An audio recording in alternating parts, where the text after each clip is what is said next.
কুষ্টিয়ার কুমারখালীতে ন্যাক্কারজনক এক ঘটনার অভিযোগ উঠেছে। দেবরের বিরুদ্ধে বড় ভাইয়ের স্ত্রীর ধর্ষণের অভিযোগ। সোমবার রাতে কুমারখালী উপজেলার ঝিনাইদহ ইউনিয়নের কসবা গ্রামে এ ঘটনা ঘটে। অভিযুক্ত ১৭ বছর বয়সী নাইম শেখ ওই গ্রামে ইদ্রিস শেখের ছেলে। ঘটনার রাতে নাইমের বড় ভাই বালুর নৌকায় কাজ করতে বাইরে ছিলেন। বাড়িতে একা ছিলেন ওই গৃহবধূ। রাত ১১টার দিকে দেবর নাইম শেখ জোরপূর্বক ওই গৃহবধূকে ধর্ষণ করে বলে অভিযোগ ওঠে।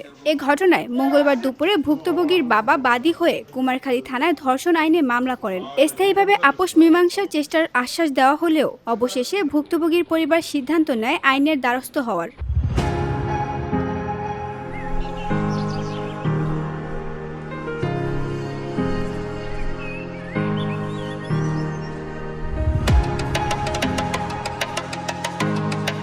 মামলার পরপরই পুলিশ নাইম শেখকে গ্রেফতার করে। কুমারখালী থানার ওসি সোলাইমান শেখ জানান, আসামিকে বুধবার সকালে আদালতে হাজির করে জেল হাজতে পাঠানো হয়েছে। গতকালকে আমরা একটা ধর্ষণের অভিযোগ পাই যে দেবর ভাবিকে ধর্ষণ করেছেন। তারই অভিযোগের প্রেক্ষিতে আমরা মামলা রুজু করি। মামলা রুজুর পরে আসামি গ্রেপ্তার করি। গ্রেপ্তারের পরে